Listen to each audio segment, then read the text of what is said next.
You're listening to Bonnie's Books on 404.9 SCRM Collective Corporate Radio.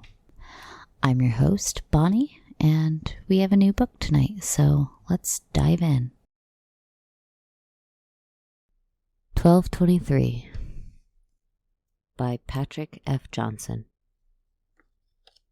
Chapter 1. It's not every day you see your main character in the flesh. I like you. Your confidence is amazing.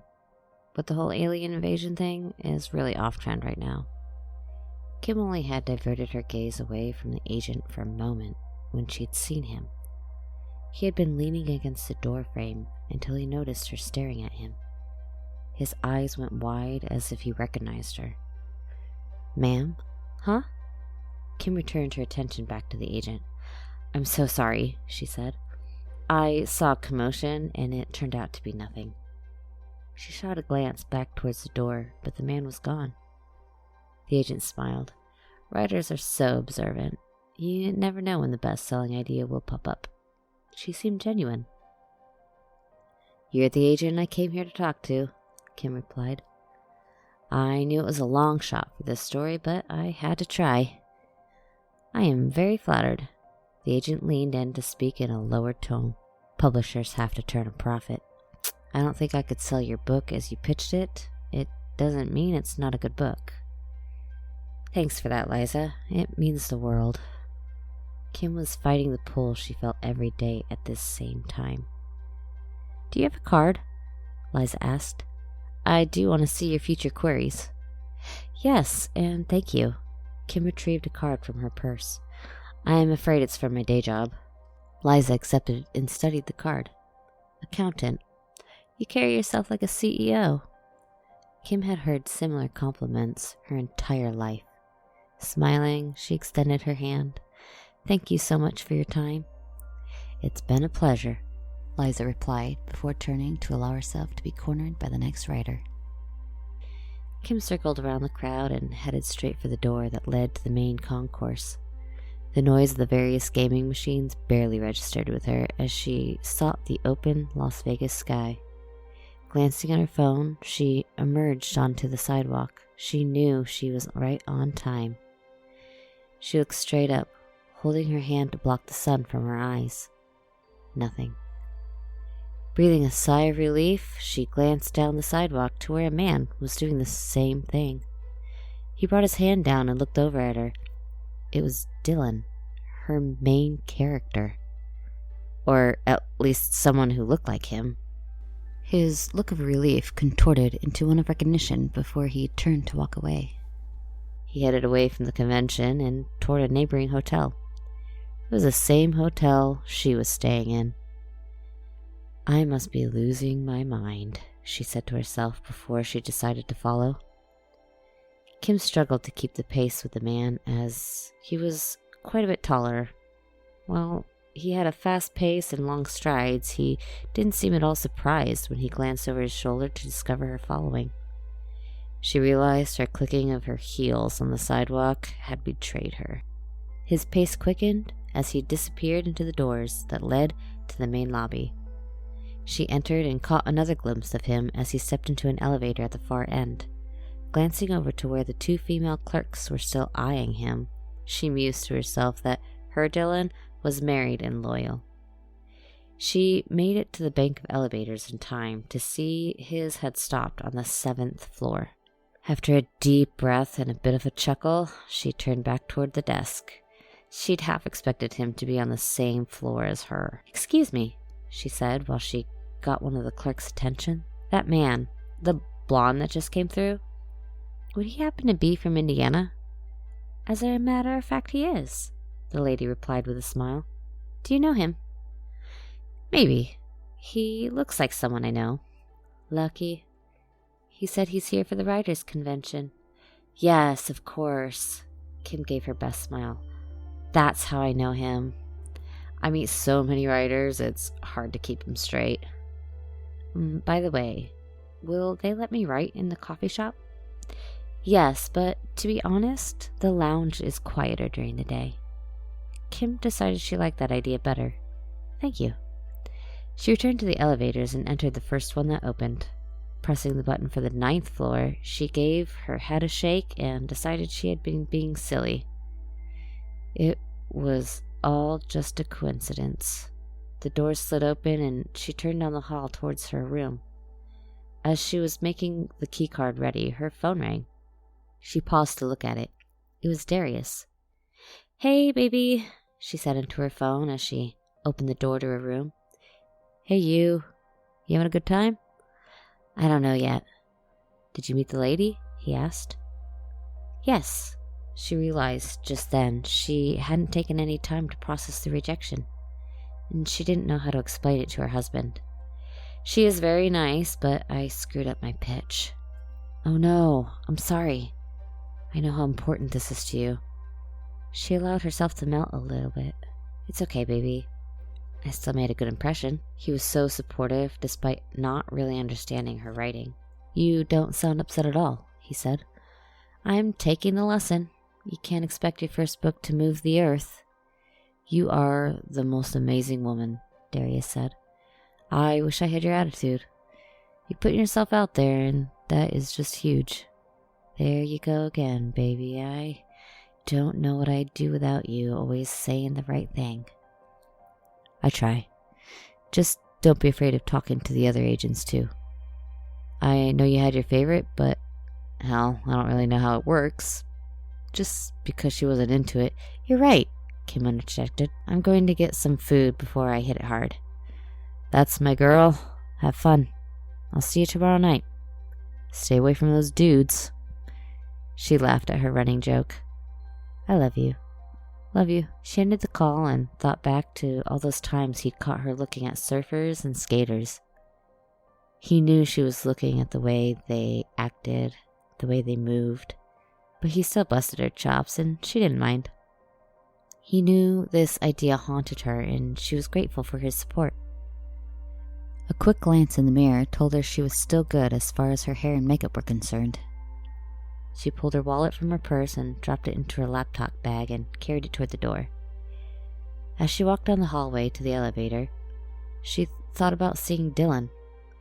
She managed to convince herself that had she been able to see him up close, he wouldn't look so much like him. By the time she reached the lobby, she was amused by how ridiculous she had been. The clerks were smiling at her as she walked by. It was as if they knew something. When Kim entered the lounge, it all became clear once her eyes adjusted to the lower light.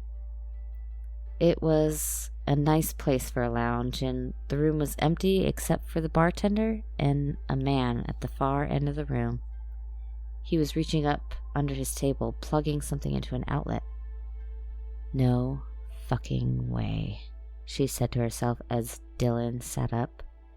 She paused to think it through. "Are you another writer?" The voice startled Kim, and she looked over to see its source. The bartender was a pleasant-looking gentleman, dressed in what could only be described as a classic barkeep outfit. "Yes, I am," she replied. "They told me this would be better than the coffee shop." "I'm flattered," he said with a smile, "but I'm obligated to say you have to order a drink." His tone was jovial, and it really helped calm her. "I would hate to disappoint you. Let me get settled in. Make yourself at home." He gave her a wink before he turned to wiping the bar. Turning her attention back to the Dylan doppelganger, she decided to take a direct approach. He was obviously a fellow writer, and meeting him could prove to be entertaining. So she started toward him, only to find the closer she got, the more he looked like her vision of Dylan. And he had been watching her with an odd expression she was having trouble reading. "Hey, I think I saw you at the conference." "I'm Kim." She gave her best smile. He opened his mouth and then closed it, and then his eyes went wide before a slight head shake. Finally, he stood up and extended his hand. "I'm sorry," he started. "I'm not usually so awkward. I'm Dylan." And he was Dylan. He gave her that easy smile she knew. His voice was perfect. "Don't leave me hanging." Kim slowly raised her hand as she came to her senses. She never opted for a feminine handshake in her life, and luckily her muscle memory took over. His was a firm yet gentle grip. She was locked onto his blue eyes and realized he was returning her gaze. He seemed to be studying her face and nothing else, and that was new to her. "So what are you writing?" she asked. "I'm trying to polish this science fiction novel. How about you?" "I write science fiction too." "Awesome," he replied with that smile. "I'd love to talk shop. Would you like to join me?" "Yes, thank you." Kim waited as he cleared his laptop bag out of the way and then sat down across from him. "I don't know any other writers outside of social media." "I don't even know any readers," Dylan joked. Kim laughed. She was starting to loosen up. This Dylan had as much warmth as the one she had written. "My wife encouraged me to come out here, but I don't know if the scene is for me." "Do you not like other writers?" Kim asked. "A few people I've talked to have been cool, but everyone has some advice to give me, and none of it matches up. I did meet the agent I wanted, but she wasn't interested in my book." The same thing happened to me. Apparently, invasion stories are off-trend. Ain't that a bitch? I wrote an alien invasion too. Oh, sorry for cussing. I was in the army, Dylan. You can't say anything I haven't heard before or said myself. Dylan paused and seemed to be lost in thought. "Are you okay?" she asked. The bartender cleared his throat loudly. She looked over to see him smiling back at her. It was a silly way to remind her to order a drink. Taking note of Dylan's beer, which was still full, she stood and walked over to the bar and ordered a beer for herself. Dylan was still lost in thought when she returned. "I'm sorry," he said. "I don't want you to think this is some kind of come-on, but you seem really familiar to me." I was going to say the same thing. It's funny. The main character in my book is named Dylan. "Really? Tell me about him." She smiled at the thought of talking about her work finally, even though the whole situation was surreal. "He looks a lot like you, actually. He was a quarterback in high school, but some shit went down and he left all that behind and went into construction. I had to do all kinds of research on vinyl siding. We don't see much of it where I live, but somehow that's what he does for a living." She tried to read his expression. "He married his high school sweetheart?" "Kim." "Yes?" "You just described me. I hang siding. I married my high school girlfriend." "But do you live in Indianapolis?" "Yes. Yes, I do." He took a long drink of his beer. "I might need something stronger." "I promise I'm not a stalker," Kim said. She thought it over for a moment before pulling her laptop out of its bag. She opened it and waited for it to power up. "What are you doing?" Dylan asked. "This is some freaky shit," she replied. "I'd like you to read my first chapter, if you don't mind. It's not real long." She opened it and waited for it to power on. Shit, it's almost dead. She dug in the bag to find the charger cord. "Here, let me plug it in," Dylan said as he reached for it. She handed it over and plugged the other end into the port. "I'd be running away if someone threw this on me," she said as the file loaded. Dylan smiled. "Something tells me I really need to read this." He pushed his own computer out of the way to make room. She stood and placed her laptop in front of him before saying, "I'm getting us a couple of shots. Any preference?" "Anything strong." He started reading. Chapter 1. The scientists couldn't say where the gift had come from. They simply didn't know. Its origins were extraterrestrial, but they did know what it meant for all humanity. Socialized energy. The gift came to the United States and the government decided to keep it a secret. Scale models based on the provided equations were built and enough energy was harvested to power the entire East Coast. After several months of debate, a progressive plan to supply every citizen of the contiguous states with free electricity was hatched. The military applications were buried even further, but a site was picked in the center of the country to build the new power plant, and a small city grew to support it. "Y'all up here looking for work?" "Yes, ma'am," Dylan replied to the convenience store clerk. "Can I set this stuff down here?" "Sure." She glanced toward the restrooms where his companion had disappeared. "So where are you from?" Her tone was sweet, but her body language was an invitation. "Indy." He pretended not to notice as he searched for Peggy's favorite brand of gum. "Really? You look like you could be from California." He smiled without looking at her. "I hear that a lot. It's my blonde hair. And your tan. You look like you could be a surfer. Or a movie star." Peggy emerged before he could reply, and he was happy to see her. He recognized the look on her face. He was going to hear about this later. The clerk quickly shifted her demeanor as Peggy approached. "I got this, babe. Stop pretending you're a camel." He did have to go. "All right, Peg." He was more than happy to let Peggy take over.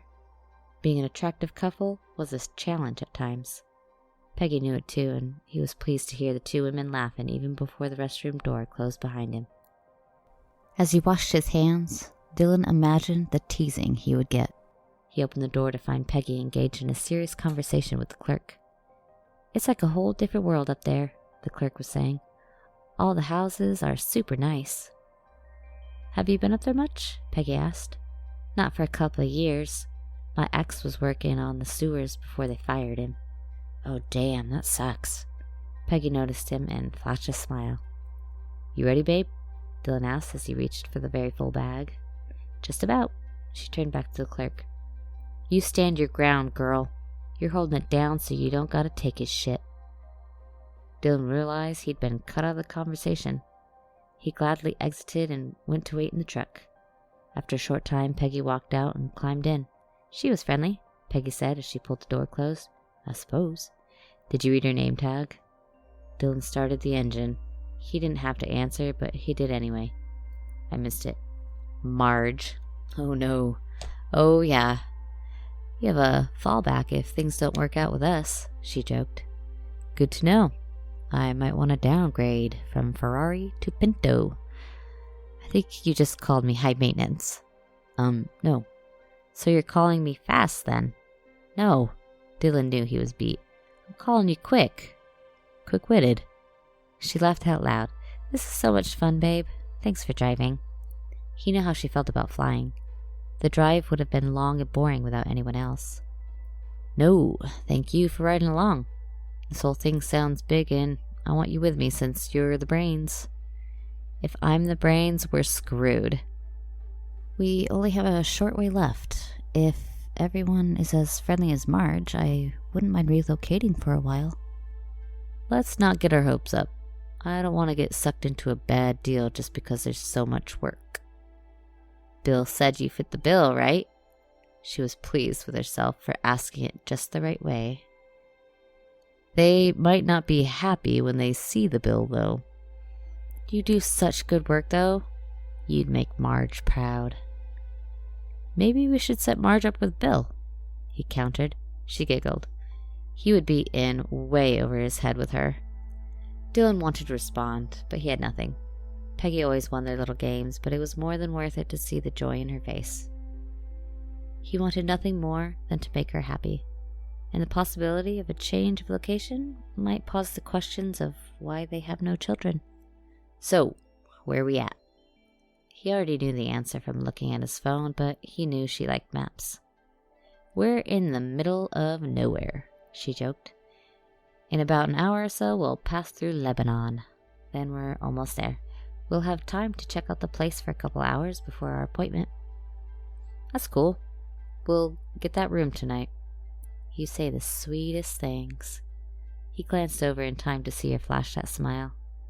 They had napped in the truck at a rest stop to save money. She propped the map upon the dash to free her left hand so she could reach out. He accepted it in the same way he always had. The town had no official name. Everyone just called it Reactor, and everyone knew what it meant. The reactor itself looked like any reactor should. It looked like a giant version of a bad turn at a pottery wheel. But it stood tall and no one thought to question it. The structure was built to hide the truth. No human could have designed what it hid. The city was built along the curve of the perimeter on the eastern side, its streets bent to follow the curve, lending a pleasing aesthetic on both map and on site. The bent grid of reactor encouraged architectural risks, and many masons were dismissed for not sharing the visions of the town's architects. The homes of those higher in the echelon shared the same aesthetic. All brick multi-leveled homes dominated the westernmost section, save for one small business section.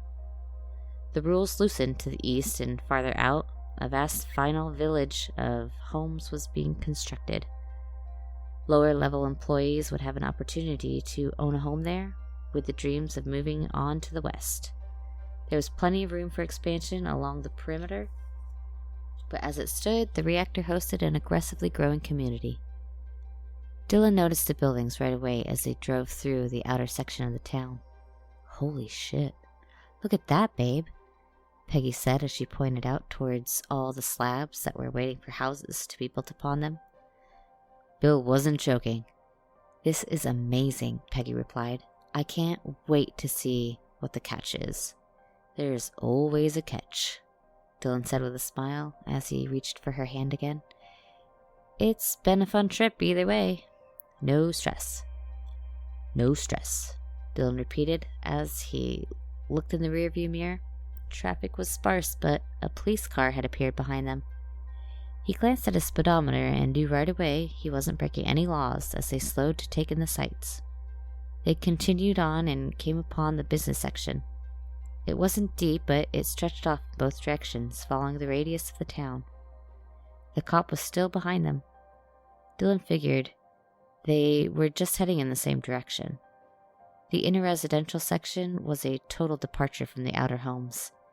These were all brick and very expensive looking. The reactor itself was looming in the distance, and beyond the final intersection stood a guardhouse with a gate. More fancy homes lined the streets to the left, so they turned right. The police car turned to follow them. They passed a park and came upon a strip mall that seemed out of place. Dylan again checked his speed, and everything seemed good. But the chirp of the siren and the flashing lights came anyway. No stress, he said again with a chuckle. He pulled into the parking lot of the strip mall and turned the engine off. It's always something, she said. He looked over to see the light in her eyes. He lived for that light. She grinned as she turned to dig through the glove box to find the registration and proof of insurance. Dylan was smiling still when the officer finally made his way to the truck. I just need to see some identification, the officer said as he glanced in to see Peggy still digging through the random receipts in the glove box. That's a relief, she replied as she closed the compartment and reached for her handbag. Dylan had his ready and accepted hers before passing the both to the officer. He looked at the man's uniform and noticed it didn't look like any cops he'd ever seen. Holding both cards in his left hand, the officer pulled out his phone and touched the screen a few times with his right thumb before scrolling down. Mr. and Mrs. Clovis. Here you are. So we made the cut? Dylan asked. The officer chuckled and he handed back their licenses. Out-of-state plates and ladder racks. There's a lot of contractors trying to get up in here, but the company is trying to keep everything legit. I'm sorry, but I don't understand, Dylan admitted. You're on this list because you're not shady. Dylan's expression made it clear that he was questioning the whole thing. The officer could clearly read his face. That might have come out wrong. They run background checks before they offer an open invite. Anyone who has a bad reputation doesn't make the list and is encouraged not to pursue contracts. Dylan blinked. I don't know if that makes me feel any better. I'll be honest with you, sir. I like your attitude. This is one of the most important places in the world. These homes are being built to house both employees of the company and everyone to support the community. The sense of community is key. There is no discrimination other than turning away fly-by-night contractors. It makes sense, babe, Peggy said. They aren't doing that shit you're always complaining about.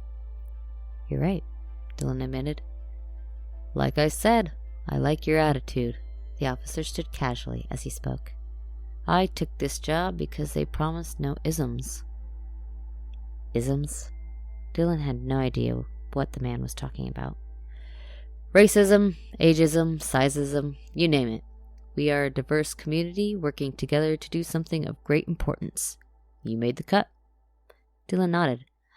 I like your attitude too. He felt an odd sensation that he was being watched, so he looked past the officer. There was a gun store in the strip mall, and in the doorway a man in a wheelchair was watching the proceedings. Dylan smiled and waved, and the man waved back. So what time is your appointment? The officer asked. 2, Dylan replied. He glanced at the clock on the dash, but it was blank since the engine was off.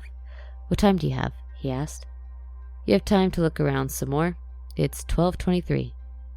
Before Dylan could respond, a shadow moved across the lot. The officer looked upward, holding his hand up in an attempt to block the sun. What on earth? Dylan and Peggy both leaned forward to try to look up through the windshield. Failing to see the source of the shadow, they both stuck their heads out the side windows of the truck, and they were both blinded by the sun. Sir, is it okay if I step out? Dylan asked as he was seeing spots. Sure, the officer replied. He was squinting hard. Whatever it is, it's about to land. He pointed to the north where a metallic-looking device was dropping from the sky. Unreal. Dylan started before Peggy interrupted. Babe, there's another one over there. Peggy was exiting the truck and spotted another object landing off in the distance from the direction they had come. She slammed the door before scurrying around the front of the truck to be closer to her husband. The officer was watching the thing land to the north as it was closer. It slowed as it neared the ground and set itself down gently. He glanced back at the other to see it had done the same thing. Some chatter was coming through his walkie, so he pulled it from his hip. Yeah, I see it, Doris, he said after pulling it from his holster. I think it's extraterrestrial. We'll advise. He stuck his radio back into his hip and without looking at them said, Stay here. I'm going to go check it out. I don't feel like that's a good idea, Peggy said as she accepted Dylan's arm around her. It's my job, he replied once again, not looking at them. He'd never taken his eyes off the object. He reached down and flicked the strap off the top of his pistol and started off. Dylan didn't know what to do. The way back would take them close to the other device, and he didn't know the area well enough to navigate a way around them. He glanced again toward the gun shop, and the man was still sitting at the door. His expression was one of wonder, and he was gesturing for someone behind him. A large man appeared over his shoulder and quickly formed a dumbfounded look on his bearded face. Peg, let's go over here. Dylan led her closer to the building. As they neared, the larger man opened the door. Y'all should come in here, he said. So this isn't a normal thing around here? Dylan asked. Not by a mile. He held the door and let them enter. They slid around the man in the chair and took up watch from behind. There was silence for some time as they watched the officer approach the device. Finally, the man in the chair spoke. This just doesn't feel right. Jim, maybe you should get to the back. Don't treat me like that now, Denny. I'm just looking out. It ain't like that. Denny reached over and locked the door. Dylan and Peggy didn't mind at all. The officer looked to be within about 20 feet of the thing when it started spraying a purple mist. He dropped to the ground.